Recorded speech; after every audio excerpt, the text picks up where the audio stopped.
आप सुन रहे हैं जगत गुरु तत्वदर्शी संत रामपाल जी महाराज द्वारा लिखित पुस्तक ज्ञान गंगा का पेज नंबर 212। इसलिए पवित्र गीता जी अध्याय 7 श्लोक 12 से 15 में कहा है कि जिनका मेरी त्रिगुणमयी माया यानी रजगुण ब्रह्मा जी, सतगुण विष्णु जी, तमगुण शिव जी की पूजा के द्वारा ज्ञान हरा जा चुका है, वे केवल मान बढ़ाई के भूखे राक्षस स्वभाव को धारण किए हुए मनुष्यों में नीच अर्थात आम व्यक्ति से भी पतित स्वभाव वाले दुष्कर्म करने वाले मूर्ख मेरी भक्ति भी नहीं करते। गीता अध्याय 7 श्लोक 16 से 18 तक पवित्र गीता जी के बोलने वाला यानी ब्रह्म प्रभु कह रहा है कि मेरी भक्ति यानी ब्रह्म साधना भी 4 प्रकार के साधक करते हैं। एक तो अर्थार्थी यानी धन लाभ चाहने वाले जो वेद मंत्रों से ही जंत्र मंत्र हवन आदि करते रहते हैं। दूसरे आर्त यानी संकट निवारण के लिए वेदों के मंत्रों का जंत्र मंत्र हवन आदि करते रहते हैं। तीसरे जिज्ञासु जो परमात्मा के ज्ञान को जानने की इच्छा रखने वाले केवल ज्ञान संग्रह करके वक्ता बन जाते हैं तथा दूसरों में ज्ञान श्रेष्ठता के आधार पर उत्तम बनकर ज्ञानवान बनकर अभिमानवश भक्तिहीन हो जाते हैं। चौथे ज्ञानी वे साधक जिनको यह ज्ञान हो गया कि मानव शरीर बार बार नहीं मिलता, इससे प्रभु साधना नहीं बन पाई तो जीवन व्यर्थ हो जाएगा। फिर वेदों को पढ़ा जिनसे ज्ञान हुआ कि ब्रह्मा विष्णु शिव जी तीनों गुणों व ब्रह्म यानी क्षर पुरुष तथा परब्रह्म यानी अक्षर पुरुष से ऊपर पूर्ण ब्रह्म की ही भक्ति करनी चाहिए, अन्य देवताओं की नहीं। उन ज्ञानी उदार आत्माओं को मैं अच्छा लगता हूँ तथा मुझे वे इसलिए अच्छे लगते हैं कि वे तीनों गुणों यानी रजगुण ब्रह्मा, सतगुण विष्णु, तमगुण शिव जी से ऊपर उठकर मेरी यानी ब्रह्म साधना तो करने लगे जो अन्य देवताओं से अच्छी है,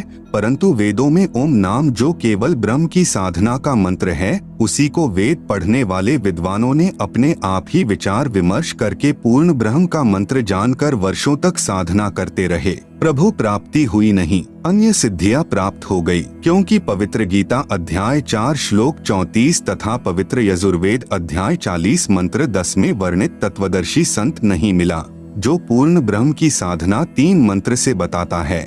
इसलिए ज्ञानी भी ब्रह्म यानी काल साधना करके जन्म मृत्यु के चक्र में ही रह गए। एक ज्ञानी उदारात्मा महर्षि चुनक जी ने वेदों को पढ़ा तथा एक पूर्ण प्रभु की भक्ति का मंत्र ओम जानकर इसी नाम के जाप से वर्षों तक साधना की। एक मानधाता चक्रवर्ती राजा था। चक्रवर्ती राजा उसे कहते हैं जिसका पूरी पृथ्वी पर शासन हो। उसने अपने अंतर्गत राजाओं को युद्ध के लिए ललकारा, एक घोड़े के गले में पत्र बांधकर सारे राज्य में घुमाया।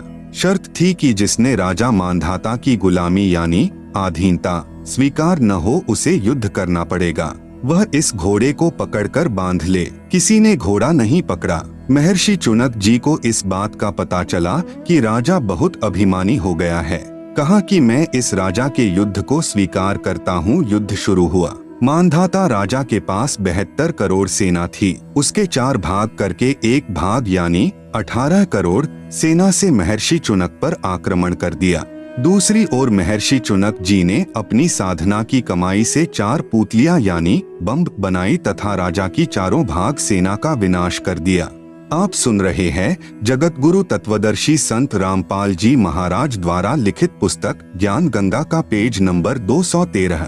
विशेष श्री ब्रह्मा जी, श्री विष्णु जी, श्री शिव जी तथा ब्रह्म व परब्रह्म की भक्ति से पाप तथा पुण्य दोनों का फल भोगना पड़ता है। पुण्य स्वर्ग में तथा पाप नरक में व 84 लाख प्राणियों के शरीर में नाना यातनाएं भोगनी पड़ती हैं। जैसे ज्ञानी आत्मा श्री चुनक जी ने जो ओम नाम के जाप की कमाई की उससे कुछ तो सिद्धि शक्ति यानी 4 पुतलियां बनाकर में समाप्त कर दिया जिससे महर्षि कहलाया। कुछ साधना फल को महास्वर्ग में भोग कर फिर नरक में जाएगा तथा फिर 84 लाख प्राणियों के शरीर धारण करके कष्ट पर कष्ट सहन करेगा। जो 72 करोड़ प्राणियों यानी सैनिकों का संहार वचन से किया था उसका भोग भी भोगना होगा। चाहे कोई हथियार से हत्या करे, चाहे वचन रूपी तलवार से, दोनों को समान दंड प्रभु देता है। जब उस महर्षि चुनक जी का जीव कुत्ते के शरीर में होगा, उसके सिर में जख्म होगा, उसमें कीड़े बनकर उन सैनिकों के जीव अपना प्रतिशोध लेंगे। कभी टांग टूटेगी, कभी पिछले पैरों से अधरंग होकर केवल अगले पैरों से घिसड़कर चलेगा तथा गर्मी सर्दी का कष्ट असहनीय पीड़ा नाना प्रकार से भोगनी ही पड़ेगी। इसलिए पवित्र गीता जी बोलने वाला ब्रह्म यानी काल गीता अध्याय 7 श्लोक 18 में स्वयं कह रहा है कि ये सर्वज्ञानी आत्माएं हैं, तो उदार यानी नेक परंतु पूर्ण परमात्मा की 3 मंत्र की वास्तविक साधना बताने वाला तत्वदर्शी संत न मिलने के कारण ये सब मेरी ही अनुत्तमाम यानी अति अश्रेष्ठ मुक्ति यानी गति की आस में ही आश्रित रहे, अर्थात मेरी साधना भी अश्रेष्ठ है। इसलिए पवित्र गीता जी अध्याय 18 श्लोक 62 में कहा है कि हे अर्जुन, तू सर्व भाव से उस पूर्ण परमात्मा की शरण में चला जा, जिसकी कृपा से ही तू परम शांति तथा सनातन परम धाम यानी सतलोक को प्राप्त होगा। पवित्र गीता जी को श्री कृष्ण जी के शरीर में प्रेतवत प्रवेश करके ब्रह्म यानी काल ने बोला। फिर कई वर्षों उपरांत पवित्र गीता जी तथा पवित्र चारों वेदों को महर्षि व्यास जी के शरीर में प्रेतवत प्रवेश करके स्वयं ब्रह्म यानी शर पुरुष द्वारा लिपिबद्ध भी स्वयं ही किए हैं। इनमें परमात्मा कैसा है, कैसे उसकी भक्ति करनी है तथा क्या उपलब्धि होगी, ज्ञान तो पूर्ण वर्णन है, परंतु पूजा की विधि केवल ब्रह्म यानी शर पुरुष अर्थात ज्योति निरंजन काल तक की ही है।